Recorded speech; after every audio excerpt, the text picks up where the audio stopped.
Capítulo 1. La mentira perfecta. Neil Travis creía que había construido la vida perfecta. A los 34 años, era dueño de una empresa de construcción exitosa en los suburbios de Michigan. De esas que empiezan desde cero y crecen a base de jornadas de 16 horas y manos llenas de callos. Su padre también había sido contratista.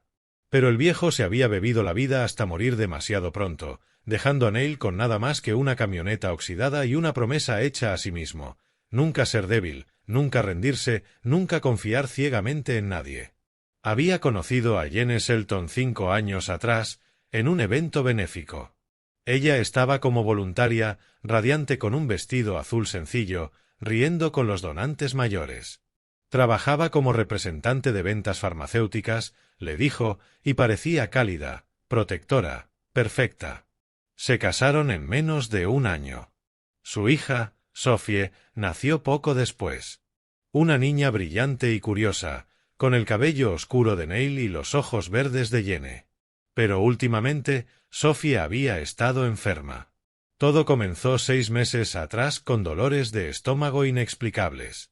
Luego vinieron el cansancio constante, los mareos, los arpullidos misteriosos que aparecían y desaparecían. Habían visitado a 4 médicos distintos. Nadie lograba averiguar qué pasaba. Cada especialista ordenaba estudios que regresaban sin conclusiones claras. Jene siempre estaba ahí, la madre devota, llevando registros detallados de los síntomas, investigando en Internet, insistiendo en más citas médicas. Tal vez sea ansiedad, había sugerido un doctor. Los niños pueden manifestar el estrés de forma física. Neil lo había descartado de inmediato. Sophie era feliz, estaba bien adaptada. Le encantaba su clase de kinder, le gustaba pintar, adoraba a su golden retriever, Max.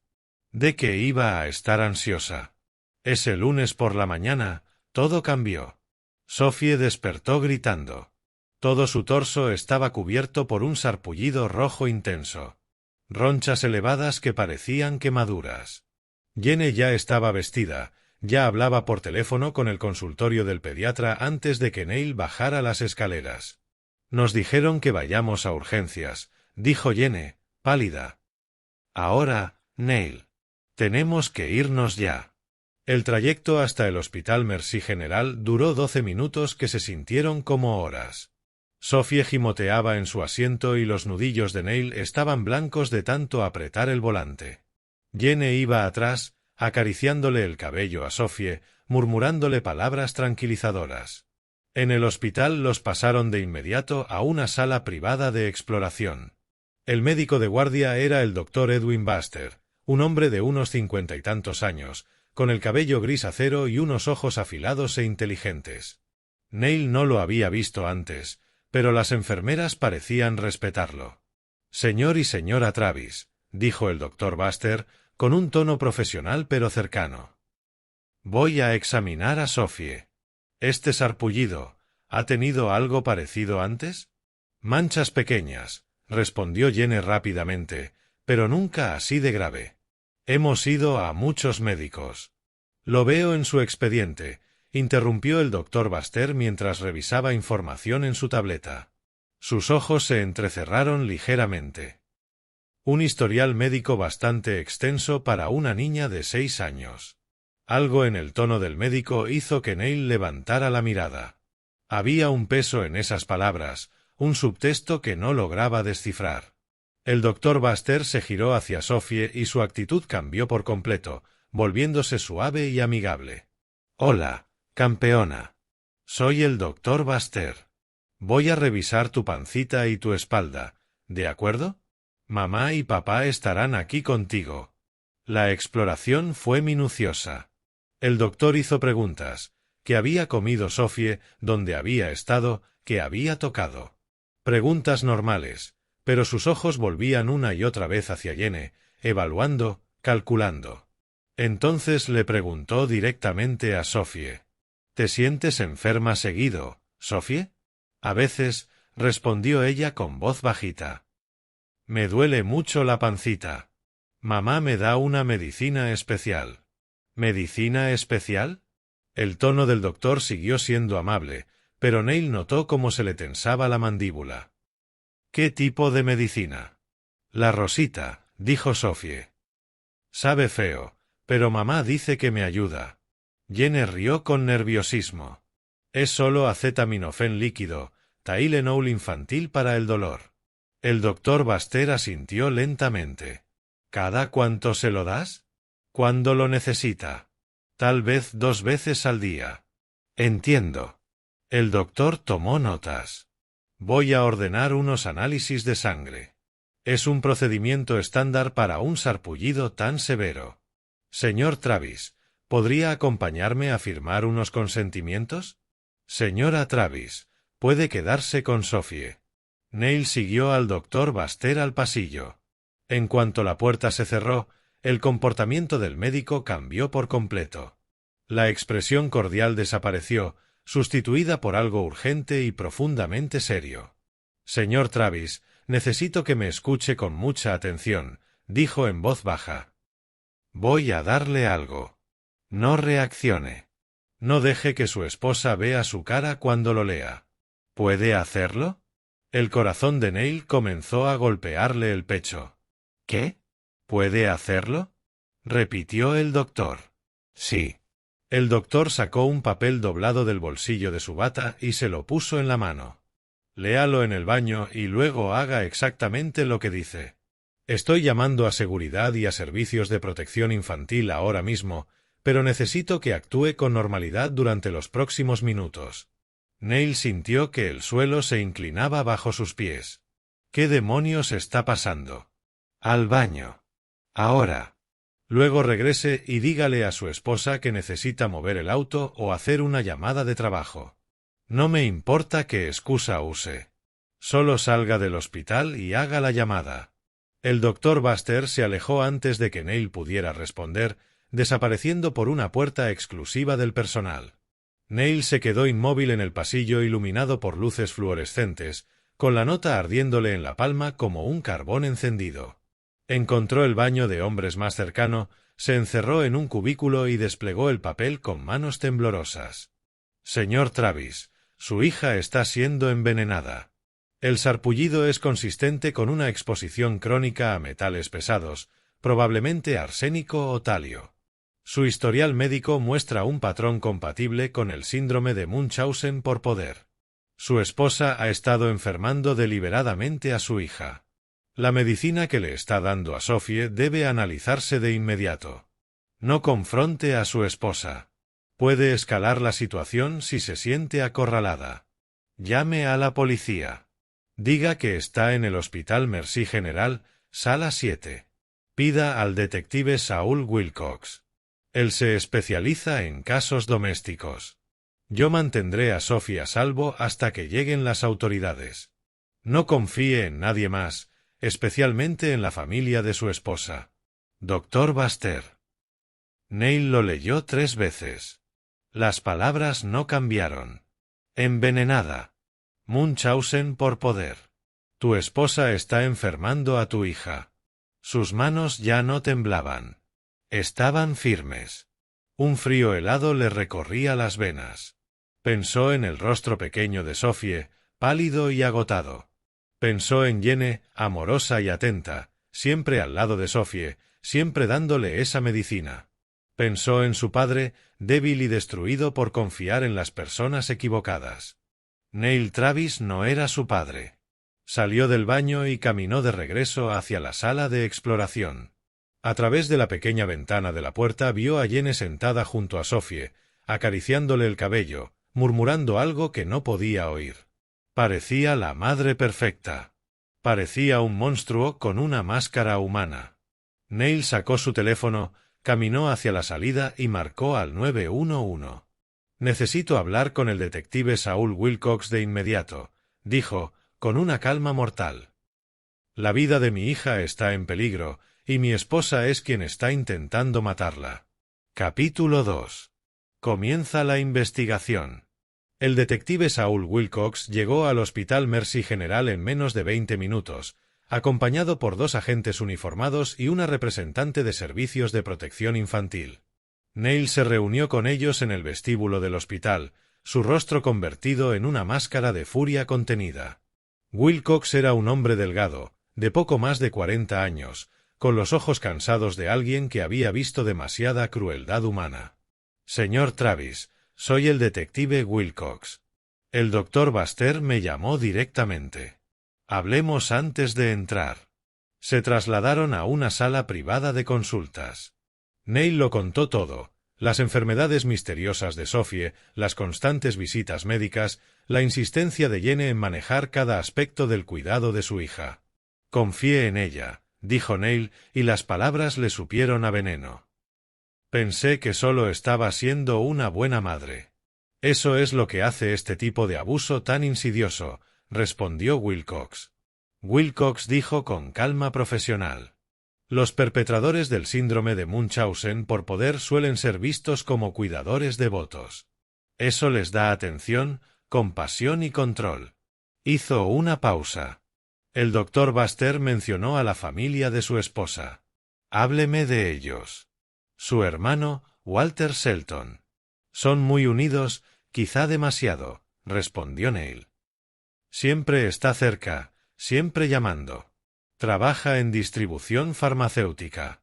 Jenny consiguió su empleo en ventas gracias a sus contactos. Los ojos de Wilcox se afilaron. Distribución farmacéutica, interesante. Eso le daría acceso a sustancias que no están disponibles para el público en general. ¿Cree que él esté involucrado? Creo que tenemos que investigar a todos los que forman parte del círculo de su esposa. Wilcox se puso de pie. Esto es lo que va a pasar. Vamos a detener a su esposa para interrogarla. Sophie será puesta bajo custodia protectora, probablemente con usted. Dado que usted es el padre denunciante y no hay evidencia de su participación, registraremos su casa, analizaremos la medicina que su esposa le ha estado dando a Sophie y revisaremos a fondo los análisis de sangre de la niña. Esto apenas comienza, señor Travis. Quiero que la procesen, dijo Neil con frialdad. Con todo el peso de la ley. Si la evidencia lo respalda, así será. Pero necesito que entienda que estos casos son complicados. Jenny dirá que solo intentaba ayudar a Sophie. Llorará, se hará la víctima, dirá que estaba asustada y desesperada. A veces los jurados sienten simpatía. Entonces nos aseguramos de que la evidencia sea irrefutable. Wilcox lo observó con atención. Está afrontando esto con mucha calma. No estoy calmado, respondió Neil. Estoy concentrado. No es lo mismo. La confrontación en la sala de exploración fue surrealista. El rostro de Jenny pasó de la confusión al shock y luego a una furia indignada cuando Wilcox le explicó por qué iba a ser detenida. «Esto es una locura», gritó. «Jamás le haría daño a mi hija. Jamás. Neil, díselo». Neil no dijo nada. Simplemente la miró, y algo en su expresión hizo que la voz de ella se quebrara. «Neil, ¿dónde está la medicina que le has estado dando a Sophie?», preguntó él en voz baja. «¿Qué?». «Está en casa, en el gabinete de la cocina. La policía está registrando la casa ahora mismo. Van a analizarla. Y también van a analizar la sangre de Sophie. Así que te lo voy a preguntar una vez más. ¿Qué le diste a nuestra hija?». El rostro de Jenny perdió todo color. ¿Tú de verdad crees esto? ¿Crees que yo? Creo en la evidencia, la interrumpió Neil. Y ahora mismo, la evidencia dice que has estado envenenando a Sophie durante 6 meses. Así que, si tienes algo que decir, este es el momento. Pero Jenny solo negó con la cabeza, las lágrimas cayendo sin control, mientras los agentes se la llevaban. El doctor Baxter mantuvo a Sophie hospitalizada en observación. Los análisis completos tardarían 48 horas, pero los resultados preliminares ya mostraban niveles elevados de metales pesados en su organismo. La medicina encontrada en la casa de los Travis dio positivo a arsénico. Cantidades pequeñas, medidas con cuidado para provocar una enfermedad crónica sin causar la muerte inmediata. «Es algo calculado», le dijo Wilcox a Neil esa misma noche. Quien hizo esto sabía exactamente cuánto usar. Demasiado la habría matado rápido y habría provocado una autopsia. Así, en cambio, parecía una enfermedad misteriosa. Podían alargarlo durante meses, quizá años. ¿Por qué?, preguntó Neil, aunque ya empezaba a formar teorías. ¿Por qué alguien haría algo así? Mi equipo está revisando posibles motivos financieros, seguros de vida, herencias, arreglos de custodia, pero en mi experiencia, Wilcox se recostó en la silla. A veces se trata solo de control, poder y la atención que recibe el padre o la madre de un niño enfermo. Mi esposa no está simplemente enferma de la cabeza, dijo Neil. Esto fue frío, calculado, planeado. Hábleme de Walter Shelton. Neil recordó reuniones familiares, comidas de domingo, días festivos. Walter siempre estaba ahí, siempre rondando a Jenny. Hablaban en voz baja, compartían bromas privadas. Neil siempre lo había atribuido a la cercanía entre hermanos. Nunca le caí bien, dijo lentamente. Desde el primer día. Jenny decía que era porque él era muy protector, pero siempre parecía estar esperando que yo fallara, que nuestro matrimonio se viniera abajo. ¿Tenía alguna razón para querer eso? Jenny viene de dinero. Su padre era dueño de una cadena de tiendas de suministros médicos antes de morir. Walter heredó el negocio. Jenny recibió un fideicomiso, pero está bloqueado hasta que cumpla 40 años o hasta que... ¿Hasta que qué? Hasta que quede viuda o se divorcie con la custodia total de cualquier hijo. La sangre de Neil se volvió hielo. Dios mío. Wilcox asintió con gravedad. Ahí lo tiene. ¿De cuánto es ese fideicomiso? 8 millones de dólares. Capítulo 3. La conspiración se revela. Las siguientes 72 horas fueron un torbellino. Sophie permaneció en el hospital y mejoró rápidamente sin la medicina de Jenny. Neil casi no se separó de ella, durmiendo en una silla junto a su cama, viendo cómo le regresaba el color al rostro y la energía al cuerpo. Era como ver florecer una planta después de un invierno interminable. «Papi, ya me siento mejor», dijo Sophie al tercer día. «Ya no me duele la pancita».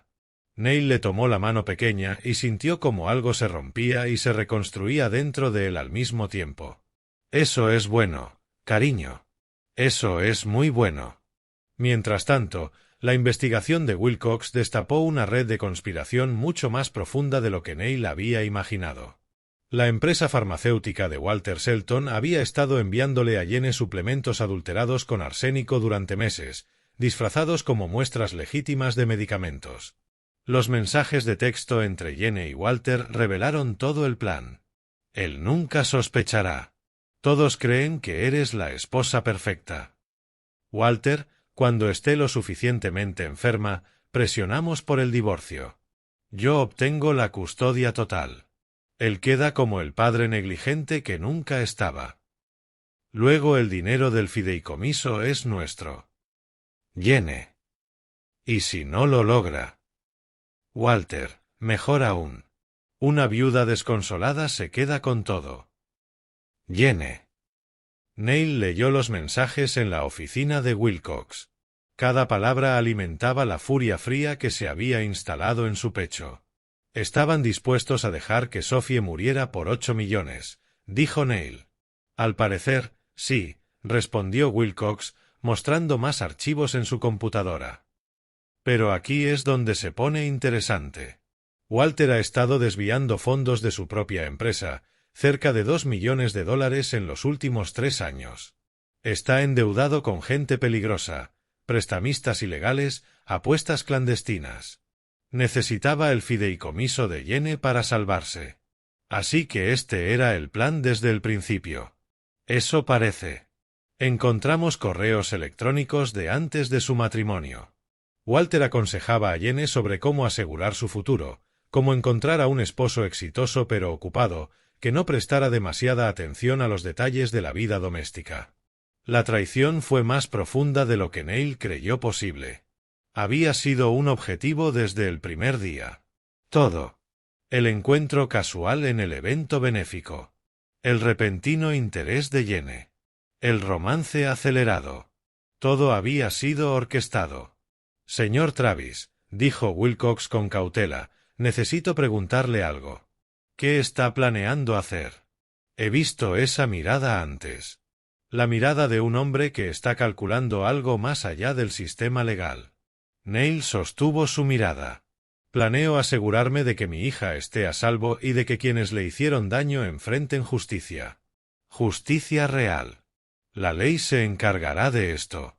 La ley es lenta. El abogado de Jene ya habla de defensas por enfermedad mental, de depresión posparto no tratada.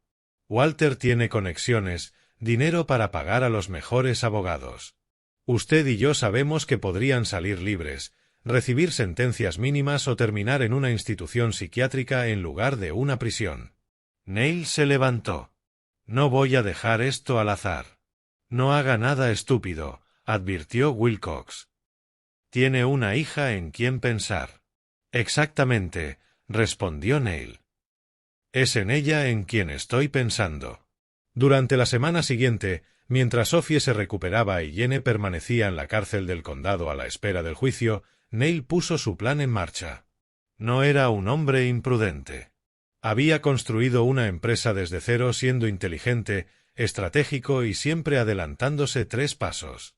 Aplicaría esas mismas habilidades ahora. Primero, contactó a un viejo amigo de sus años en la construcción. Kurt Logan, ex ranger del ejército, ahora dueño de una empresa de seguridad privada. Kurt le debía un favor grande, desde que Neil había invertido el capital inicial para que su empresa despegara. Necesito información, le dijo Neil a Kurt, tomando café en un restaurante lejos de sus lugares habituales. Todo sobre Walter Shelton, cuentas bancarias, llamadas, socios, deudas, ¿a quién le teme? Kurt lo observó con seriedad. ¿Esto es por tu hija? Sí. Entonces lo tendrás en 48 horas.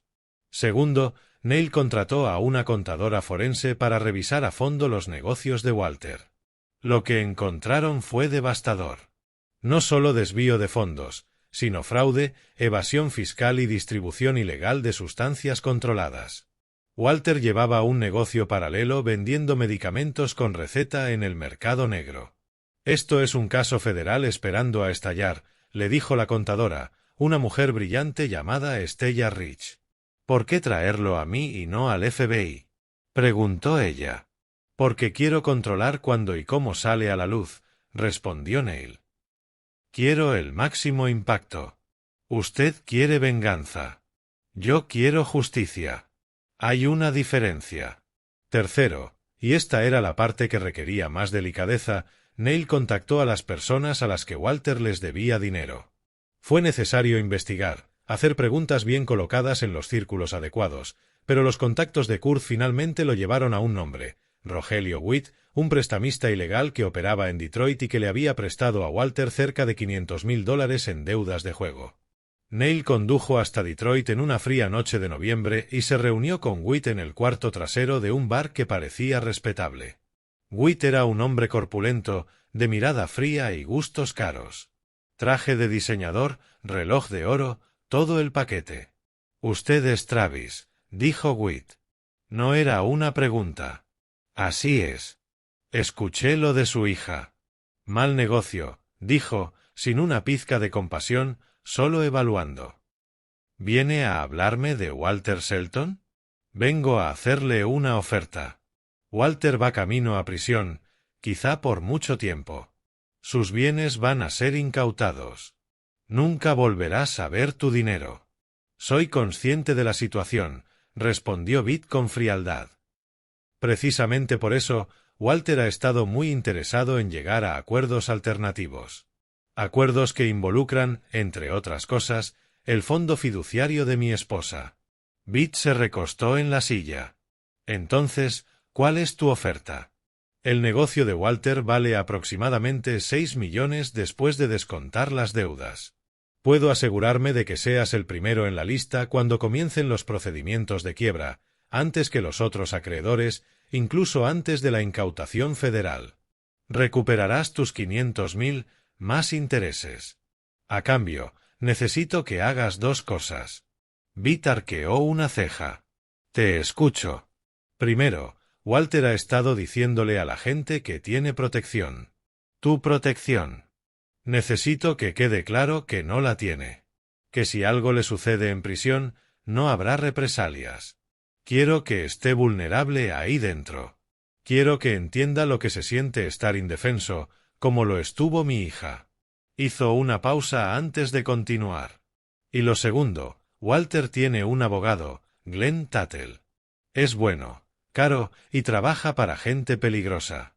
Tuttle representa tanto a Walter como a Jenny, lo cual es un claro conflicto de intereses.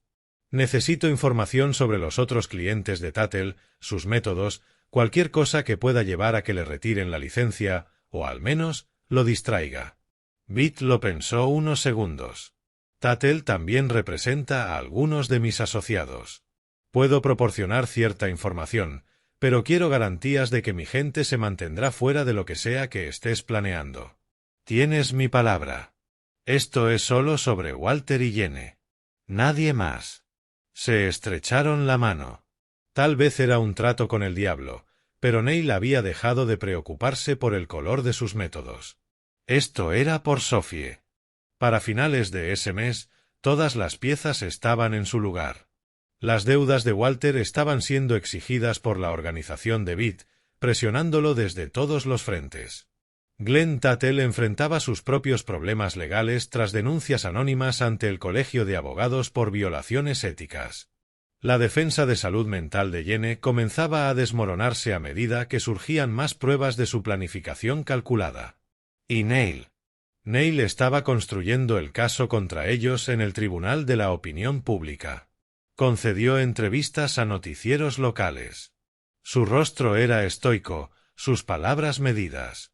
Mi hija fue envenenada sistemáticamente por la persona que debía protegerla más que nadie. Esto no fue una enfermedad mental. Fue un intento de asesinato por beneficio económico. Organizó una recaudación de fondos para organizaciones de defensa infantil, creando conciencia sobre el síndrome de Munchausen por poder. La comunidad se volcó a apoyarlo. Los amigos de Jenny, aquellos que la veían como una madre devota, fueron descubriendo la verdad y se alejaron horrorizados. Neil no buscaba solo justicia legal. Estaba desmantelando sus vidas pieza por pieza, asegurándose de que no les quedara nada cuando finalmente salieran de prisión, si es que alguna vez lo hacían. Una noche, Sophie le preguntó: «Papi, ¿por qué la gente lastima a otras personas?» «Porque están rotas por dentro», respondió Neil, acomodándola en la cama. «Pero no tienes que tener miedo. Te prometo que ahora estás a salvo». «¿Estás triste, papi?» Neil lo pensó. ¿Triste? No. La tristeza implicaba pérdida, ausencia. Lo que él sentía era claridad, propósito, el enfoque frío y afilado de un hombre que había encontrado a su enemigo y no se detendría hasta destruirlo. «No, corazón», dijo. «No estoy triste. Solo me estoy asegurando de que la gente mala no pueda volver a lastimar a nadie». Capítulo 4. La trampa está lista. 3 meses después de aquella terrible mañana en el hospital, comenzó el juicio. La fiscalía había construido un caso impecable: pruebas médicas, mensajes de texto, registros financieros. Jenny y Walter fueron juzgados juntos. Su conspiración estaba demasiado entrelazada como para separarlos. Neil asistió al tribunal todos los días, impasible, mientras los abogados intentaban distintas defensas. Jenny lloró en el estrado, afirmó que había sido manipulada por su hermano y dijo que nunca quiso que Sophie realmente sufriera. Walter sostuvo su inocencia, aseguró que los mensajes estaban fuera de contexto y que solo intentaba ayudar a su hermana durante un matrimonio difícil. Nada funcionó. El jurado vio a través de ellos. El perito médico de la fiscalía, el propio Dr. Buster, testificó sobre la naturaleza calculada del envenenamiento. No fue algo aleatorio. No fue un accidente. Alguien con conocimientos farmacéuticos administró el veneno en dosis diseñadas para causar una enfermedad crónica sin provocar una muerte inmediata. Sophie no tuvo que testificar. Era demasiado pequeña y había pruebas suficientes sin traumatizarla más. Aún así, Neil la llevó una vez al juzgado y permitió que el jurado la viera durante un receso. Que vieran a esa niña pequeña y de ojos brillantes que había estado muriendo lentamente por la codicia de su madre. El veredicto llegó en 2 horas. Culpables de todos los cargos: intento de asesinato, conspiración, poner en peligro a una menor y fraude. La sentencia se fijó para 2 semanas después. Pero Neil no había terminado. Durante esas 2 semanas, ejecutó la fase final de su plan. Era arriesgada, posiblemente ilegal y absolutamente necesaria. Se reunió con Rolando Sears, un investigador privado al que había contratado meses atrás.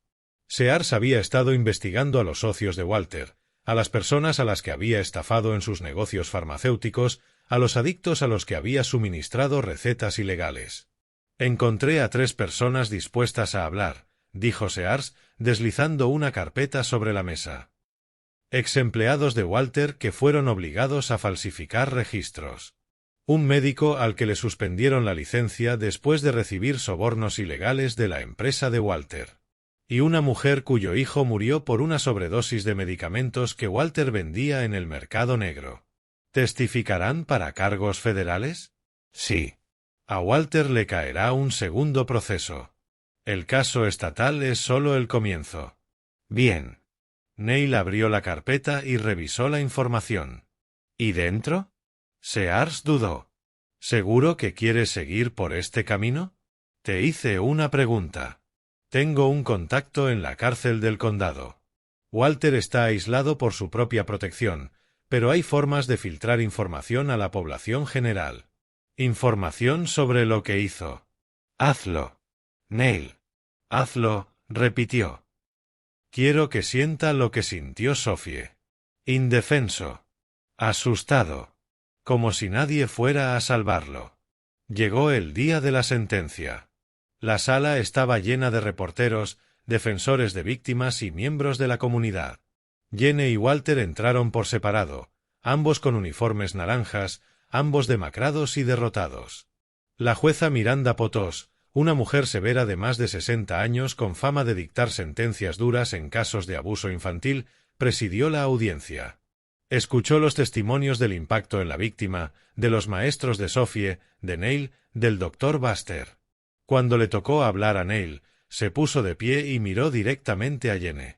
Tomaste a mi hija y la convertiste en una herramienta, dijo con voz firme. La lastimaste todos los días durante meses porque querías dinero. Estabas dispuesta a dejarla morir mientras fingías amarla, mientras fingías ser su madre. Hizo una pausa. Quiero que sepas que Sophie ya no te recuerda. No pregunta por ti. Cuando habla de su familia, habla de mí, de sus abuelos, de sus amigos. Has sido borrada. Y esa es la justicia que más importa. Jenny lloraba, pero Neil no sentía nada. Ni satisfacción ni lástima. Solo una determinación fría. La jueza Potos lo sentenció a 25 años a cadena perpetua. Con los cargos federales pendientes, probablemente nunca volverían a ser libres. Mientras se los llevaban, Walter cruzó la mirada con Neil. Había miedo ahí. Miedo real. La noticia de lo que había hecho ya se había difundido en la cárcel. Los abusadores de menores no eran bienvenidos, ni siquiera entre los peores criminales. Neil sostuvo la mirada hasta que Walter la apartó. Capítulo 5. Sombras y consecuencias. 2 meses después de la sentencia, Neil recibió una llamada del detective Wilcox. Tenemos que hablar, dijo. Se reunieron en el mismo restaurante donde Neil había conocido a Kurt Logan meses atrás. Wilcox se veía cansado, preocupado. Walter Shelton fue atacado en prisión la semana pasada, dijo sin rodeos. Lo golpearon brutalmente. Está en el ala hospitalaria. Neil dio un sorbo a su café. ¡Qué desgracia! Neil, sé que tuviste algo que ver. ¿Tienes pruebas? No. Pero lo sé. Wilcox se inclinó hacia adelante.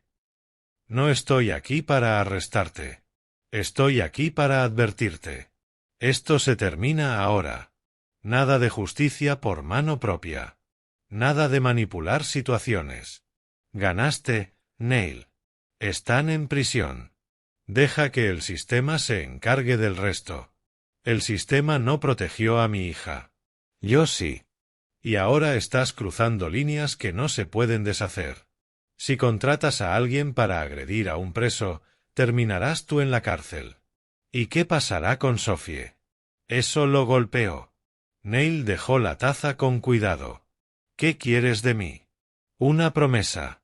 Que ya terminaste. Que te enfocarás en reconstruir tu vida con tu hija en lugar de destruir la de ellos. Neil lo pensó. Wilcox tenía razón en parte. La rabia que lo había impulsado durante meses se estaba enfriando, dejando algo distinto. No perdón. Nunca perdonaría. Pero sí una satisfacción fría. He terminado, dijo al fin. Pero no me disculparé por lo que hice. No te lo estoy pidiendo. Solo sé inteligente de ahora en adelante. Se despidieron y Neil condujo hasta su nueva casa. Un lugar más pequeño, cómodo, lleno de dibujos de Sophie y risas. Había vendido la casa anterior inmediatamente después del arresto de Jenny. Demasiados recuerdos malos. Sophie se estaba adaptando bien. La terapia ayudó. Comenzó segundo grado en una nueva escuela, hizo nuevos amigos.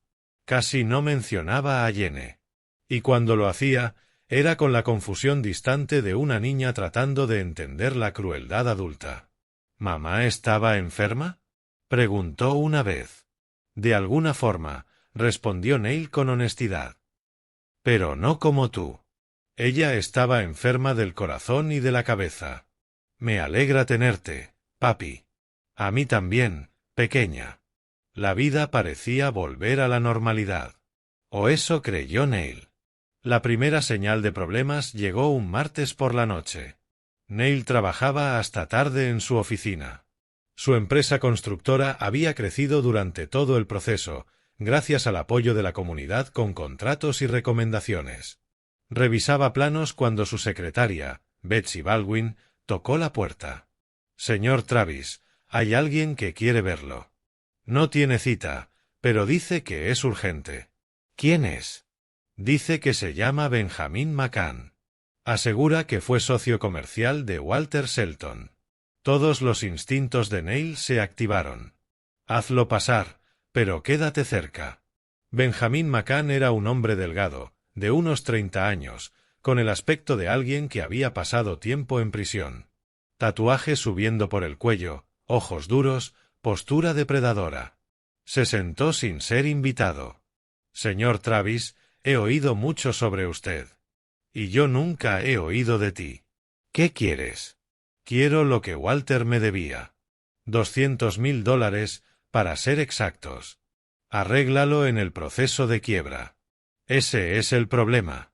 Tu acuerdo con Rogelio Vitt lo puso a él primero en la lista. A los demás nos dejaron fuera. Y se dice que tú orquestaste todo eso. Neil mantuvo el rostro impasible. No sé de qué hablas. No insultes mi inteligencia. Hiciste un trato con Vitt.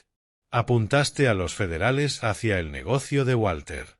Te aseguraste de que quedara en la ruina. McCann se inclinó hacia adelante. Ese dinero era por un cargamento que nunca entregó. Producto que yo financié. Dijo que me pagaría cuando obtuviera el fondo fiduciario de su hermana. Pero gracias a ti, eso nunca va a pasar. No es mi problema. Lo voy a convertir en tu problema. Tienes dinero. ¿Tu empresa vale qué? ¿5 millones? ¿10? No voy a pagar las deudas de Walter. Entonces buscaré otras formas de cobrar. Tienes una hija, ¿no? Sophie. Bonita niña. Segundo grado en la primaria Meadowbrook. La temperatura de la habitación cayó a 0 absoluto. Neil se levantó despacio. Algo en su expresión hizo que McCann se tensara. Si te acercas a mi hija, dijo Neil con voz baja y letal, te mataré. No contrataré a nadie. No llamaré a la policía. Yo mismo te mataré y te enterraré donde nadie te encuentre. ¿Me entiendes? McCann intentó mantener la compostura, pero el miedo ya era visible en sus ojos. Muchas palabras para un constructor. Pruébame, respondió Neil. Por favor, dame una razón. Hubo un largo silencio. Finalmente, McCann se levantó. Tienes una semana para conseguir el dinero. Luego veremos qué tan valiente eres. Se fue. Neil llamó de inmediato a Kurt Logan. Necesito seguridad total para Sophie, las 24 horas. Y quiero todo lo que puedas encontrar sobre Benjamin McCann. Ya estoy en eso, respondió Kurt. Tenía el presentimiento de que esto podía pasar. Dame 6 horas. Capítulo 6. El cazador se convierte en presa. Neil no le dijo nada a Sophie sobre la amenaza. Ella por fin volvía a sentirse segura, a reír. No iba a quitarle eso. Pero triplicó la seguridad en su escuela, contrató guardias armados para la casa y comenzó a portar un arma, legal y con entrenamiento del equipo de Kurt. El informe de Kurt sobre Benjamin McCann fue inquietante. McCann tenía conexiones con el crimen organizado en Ohio, un historial de agresiones y extorsión y una reputación clara, siempre cumplía sus amenazas. No era un matón cualquiera de barrio. Era peligroso. No está actuando solo, le dijo Kurt a Neil. He identificado al menos a 2 asociados vigilando tu casa. Son discretos, pero están ahí. Entonces, ¿cuál es el plan? Preguntó Neil. Podríamos ir a la policía y decirles que un criminal hizo amenazas vagas. No harán nada hasta que intente algo de verdad. Y para entonces, puede ser demasiado tarde. Neil guardó silencio unos segundos. Pensó en Sophie, en su sonrisa luminosa y en su corazón, que poco a poco iba sanando. Pensó en lo lejos que había llegado, en todo lo que había arriesgado. No iba a permitir que un criminal miserable destruyera todo por lo que había luchado. Entonces lo manejamos nosotros, dijo finalmente. Eso pensaba, asintió Kurt. Pero con inteligencia. Sin dejar rastro que nos lleve a nosotros. Durante los siguientes 3 días, Kurt armó un plan. Atraerían a McCann y a sus socios a una trampa, obtendrían pruebas de su intento de extorsión y las usarían para encerrarlos. Limpio. Legal. Sin zonas grises. Concertaron una reunión en la oficina de Neil, fuera del horario laboral, supuestamente para hablar del pago. Neil llevaría un micrófono oculto y grabaría todo. El equipo de Kurt estaría cerca, listo para intervenir si la situación se volvía violenta. Pero McCann resultó ser más astuto de lo que esperaban.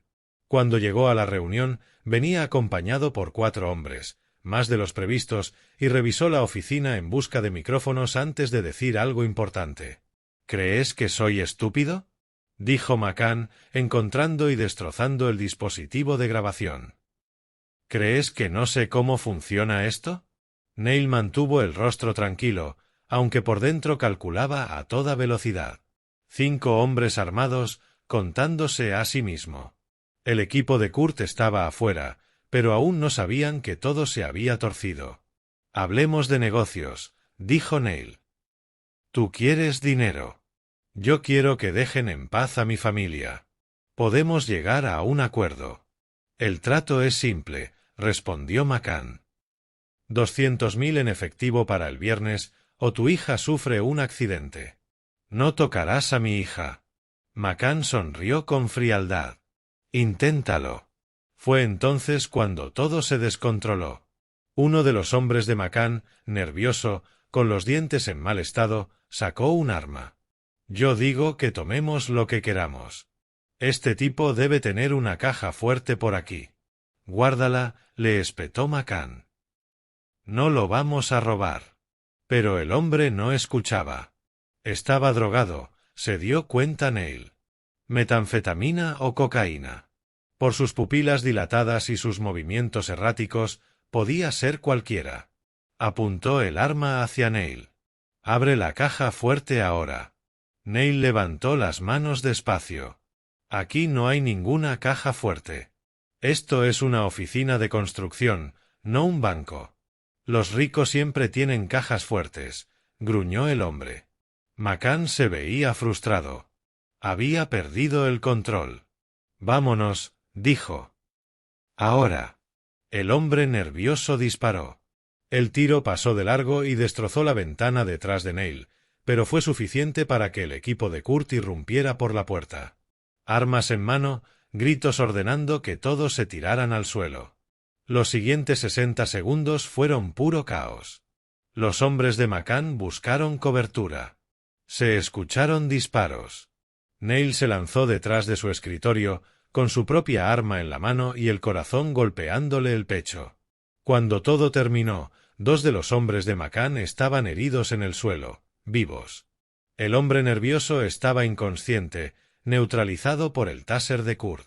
McCann yacía boca abajo, con la rodilla de Kurt presionándole la espalda. ¿Estás bien?, gritó Kurt hacia Neil. Sí. Neil se levantó y observó el desastre. Su oficina parecía una zona de guerra. Jesús. La policía llegó minutos después, respondiendo a los disparos. Neil dio su declaración, cuidadosamente editada para ceñirse a los hechos. McCann había amenazado a su hija, había intentado extorsionarlo y había llegado acompañado de hombres armados que abrieron fuego. Las pruebas eran abrumadoras. McCann y sus asociados fueron arrestados por intento de extorsión, agresión con arma mortal e intento de homicidio. Tienes mucha suerte, comentó el detective Wilcox al llegar. O quizá eres muy bueno creando tu propia suerte. Yo protejo lo que es mío, respondió Neil. ¿Eso es un delito? Lo es cuando cruzas ciertas líneas, dijo Wilcox. Caminas por el filo de una navaja, Travis. Algún día vas a caer, pero hoy no. No, no hoy. Capítulo 7. Fantasmas y ajustes de cuentas. Con McCann bajo custodia, Neil esperaba que la violencia hubiera quedado atrás. Sophie seguía prosperando. Su empresa iba mejor que nunca. La vida empezaba a parecerse, por fin, a la paz. Entonces, 6 meses después del juicio, recibió una carta. Llegó a su oficina, marcada como personal y confidencial. El remitente era el centro penitenciario femenino donde Jenny estaba recluida. Neil estuvo a punto de tirarla sin abrirla, pero la curiosidad, o tal vez una necesidad masoquista de cierre, lo hizo cambiar de opinión. Neil, sé que me odias. Sé que probablemente nunca me perdonarás, pero necesito que entiendas algo. Walter te mintió sobre todo. El envenenamiento no fue idea mía. Fue de él desde el principio. Me amenazó. Dijo que si no cooperaba, él mismo lastimaría a Sophie. Fui débil y estúpida, dejé que el miedo me controlara, pero nunca quise hacerle daño a nuestra hija. Lo juro por todo lo que soy. Walter ha estado diciendo aquí dentro que tiene influencia sobre ti. Algo sobre tu trato con Rogelio y sobre la golpiza a McCann. Dice que va a usarlo para reducir su condena, o al menos, para arruinarte la vida.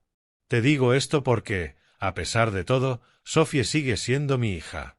Y si Walter te hace daño, también la daña a ella. Ten cuidado.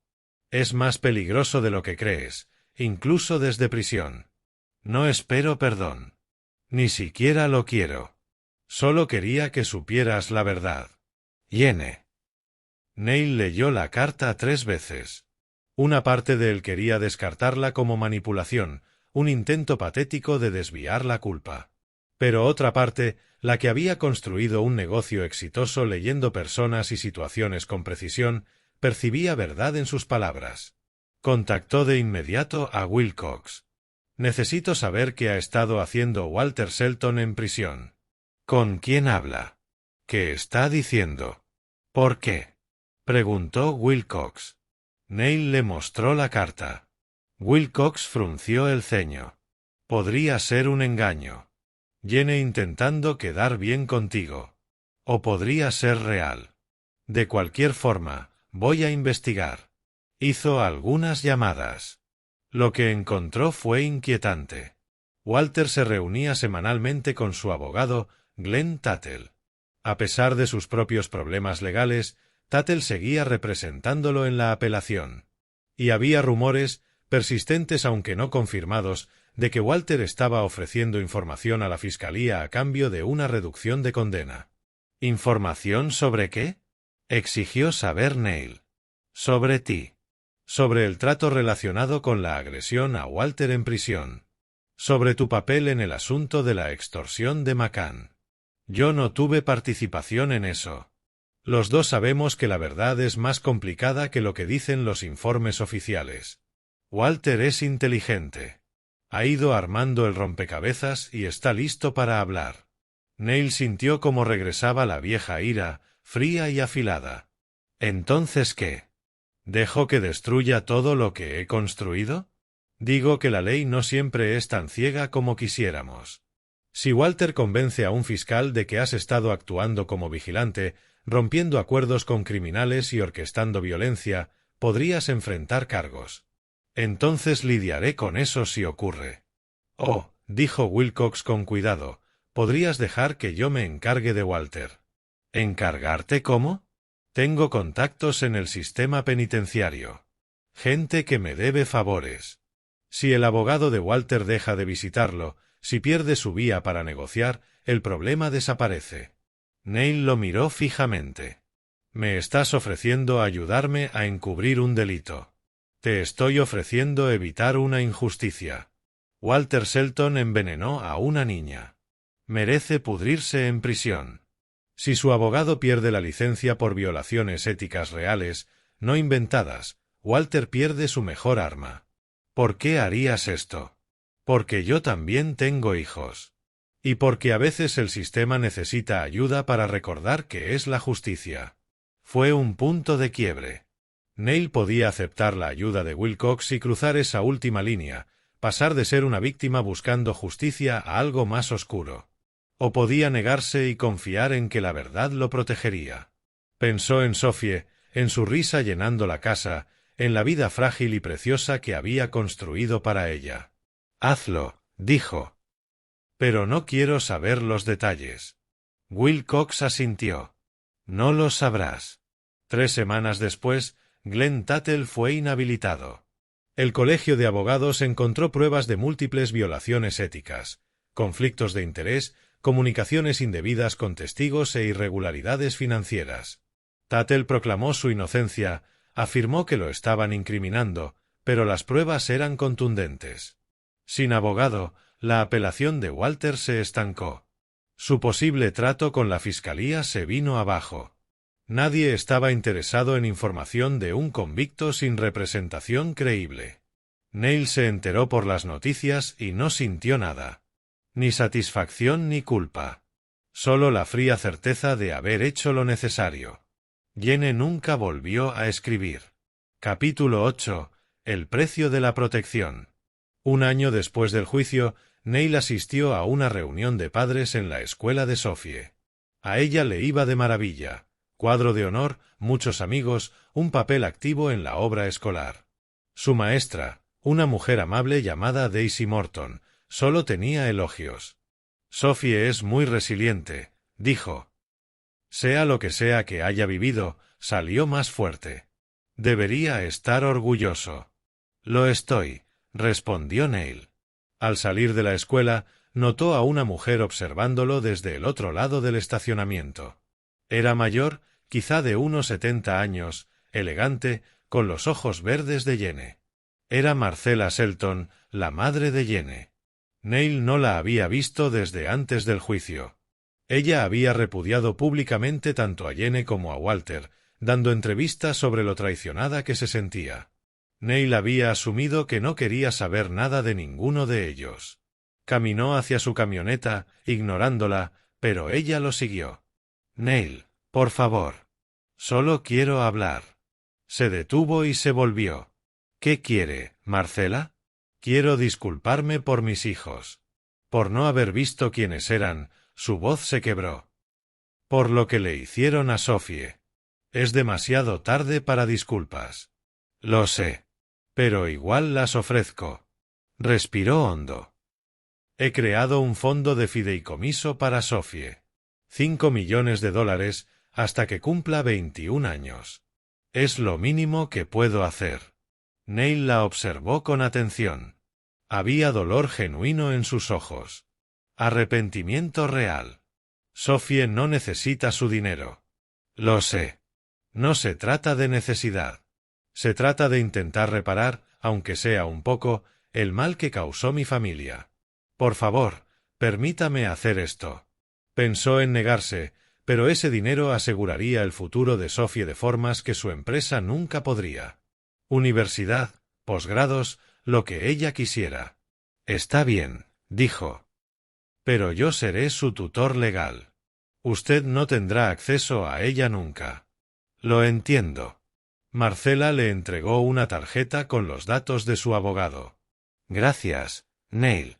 Por protegerla. Por ser el padre que ella merecía. Se alejó, dejando a Neil de pie en el estacionamiento, sosteniendo la tarjeta en la mano. Esa noche, Neil le habló a Sophie del fondo de fideicomiso con palabras adecuadas para su edad. Le explicó que su abuela quería ayudar a asegurar su futuro. ¿Tengo que verla?, preguntó Sophie, preocupada. No, cariño, respondió Neil con suavidad. Nunca tienes que ver a nadie a quien no quieras ver. ¡Qué bueno! Casi no me acuerdo de ella, de todos modos. Más tarde, cuando Sophie ya dormía, Neil se sentó en el porche trasero con una cerveza en la mano, observando las estrellas. Kurt Logan se unió a él. Con el tiempo, habían pasado de ser simples socios a convertirse en amigos de verdad, unidos por todo lo que habían vivido. Hiciste lo correcto, dijo Kurt. Sophie está a salvo. Los malos están encerrados. Estás construyendo una vida. No se siente como una victoria, admitió Neil. Se siente como supervivencia. Kurt hizo una pausa. A veces es lo mismo. ¿Alguna vez te arrepientes? De los tratos que hiciste, de las líneas que cruzaste. Neil se tomó su tiempo para responder. ¿Se arrepentía del acuerdo con Rogelio? ¿Del ataque a Walter? ¿De haber trabajado con Wilcox para destruir a Tuttle usando el ataque de McCann para eliminar una amenaza? No, dijo finalmente. Lo haría todo otra vez. Cada decisión, cada compromiso. Porque Sophie está viva y es feliz. Eso es lo único que importa. Kurt asintió. Eres un hombre más duro que hace un año. El mundo es un lugar duro, respondió Neil. Te adaptas o mueres. Bebieron en silencio, cómodos en la compañía del otro. Dos hombres que habían visto lo peor de la humanidad y habían sobrevivido. Capítulo 9. Nuevos comienzos. 2 años después de aquella terrible mañana en el hospital, Neil estaba en el jardín de su casa viendo a Sophie apagar las velas de su pastel de cumpleaños. Cumplía 8 años. Había unos 20 niños de su clase, junto con sus padres, todos celebrando. Sophie estaba radiante. Sana, feliz, completamente recuperada del veneno que casi la mata. No tenía cicatrices ni daños físicos permanentes. Las heridas emocionales también estaban sanando, gracias a la terapia, al paso del tiempo y al amor incondicional de un padre que había movido cielo y tierra para protegerla. «Pide un deseo», gritó uno de sus amigos. Sophie cerró los ojos, pensó un momento y apagó las 8 velas de un solo soplido. Todos aplaudieron. Más tarde, cuando la fiesta terminó, cuando los invitados se habían ido y Sophie estaba adormilada por el azúcar y la felicidad, se acurrucó junto a Neil en el sofá. «¿Te gustó tu cumpleaños?», preguntó él. «El mejor, papi». «¿Sí? ¿Y qué pediste cuando soplaste las velas?». Neil recordó su propio cumpleaños número 8. Un día gris en un pequeño apartamento. Su padre borracho, su madre trabajando turnos dobles. Había pedido escapar, algo mejor, una vida que no doliera. «Pedí lo que tengo ahora», dijo. «¿A ti?». Sophie sonrió, quedándose medio dormida. «Eso pedí yo también. Que pudiéramos estar juntos para siempre». «Lo estaremos», prometió Neil. «Pase lo que pase». Y lo decía en serio. Después de todo lo vivido, La traición, la violencia, los compromisos morales, había aprendido la lección más importante. La familia no se trataba de sangre ni de papeles. Se trataba de quien estaba ahí cuando todo se derrumbaba. De quien luchaba. De quien protegía. Jenny cumplía su condena en silencio. Walter había sido apuñalado en prisión 3 meses atrás. Sobrevivió por poco y ahora vivía en custodia permanente. Glenn Tuttle trabajaba como asistente legal, con su carrera destruida. Benjamin McCann seguía esperando juicio, sin derecho a fianza. Los monstruos estaban encerrados. Las amenazas, neutralizadas. Neil había ganado. Pero la victoria, había aprendido, no tenía que ver con conquistar, sino con proteger. ¿Con a quién salvabas? Miró a Sophie, su pequeña mano entrelazada con la suya, su respiración lenta y tranquila mientras dormía. Eso era la victoria. Ese momento. Esa paz. Ese amor. Todo lo demás, la ira, la violencia, la oscuridad que había abrazado, era solo el precio de entrada. Y lo había pagado sin dudar. A la mañana siguiente, el detective Wilcox lo llamó. Pensé que debería saberlo, dijo. Walter retiró todas sus apelaciones. Aceptó su condena. ¿Por qué? Creo que finalmente entendió que no le queda nada por lo que luchar. Sin abogado, sin influencia, sin aliados. Se acabó. Bien. Neil, sobre las cosas que hicimos, las líneas que cruzamos, hicimos lo que teníamos que hacer para proteger a una niña inocente, lo interrumpió Neil. Yo no pierdo el sueño por eso. ¿Tú sí? Hubo una pausa. No, supongo que no. Entonces estamos bien. Colgaron. Neil borró el número de Wilcox de su teléfono. Ese capítulo estaba cerrado. Entró al cuarto de Sophie, que jugaba con sus regalos de cumpleaños. Ella levantó la vista y sonrió. Y Neil sintió como algo en su pecho se aflojaba. No era exactamente sanación. Nunca volvería a ser el hombre que había sido antes de todo eso. Pero quizá estaba bien. Tal vez volverse más duro, más frío, más implacable, era a veces lo que la paternidad exigía. Proteger lo que era tuyo, a cualquier costo, atravesando cualquier oscuridad. Eso era el amor. Vamos, campeona, dijo Neil. Vamos a desayunar. ¿Podemos pedir hot cakes? Podemos pedir lo que tú quieras. Salieron juntos, padre e hija, hacia una mañana luminosa llena de posibilidades. Detrás de ellos, la oscuridad se quedó donde pertenecía, en el pasado, derrotada, sin poder. Neil Travis había aprendido a ser muchas cosas: empresario, padre, luchador, sobreviviente. Había hecho tratos con criminales y cruzado líneas morales que antes creía impensables. Se había convertido en un hombre capaz de mirarse al espejo y ver tanto al protector como al monstruo. Pero cuando Sophie tomó su mano, riendo por algo de la escuela, nada de eso importaba. La había salvado. Había ganado. Y lo haría todo otra vez sin dudarlo. Esa era la verdad. La única verdad que importaba. Fueron a un restaurante, pidieron demasiados hot cakes y hablaron de cosas sin importancia. Solo un padre y su hija construyendo una vida sobre las cenizas de la traición. Era suficiente. Era todo. Aquí termina nuestra historia. Comparte tu opinión en los comentarios. Gracias por tu tiempo. Si te gustó esta historia, suscríbete al canal.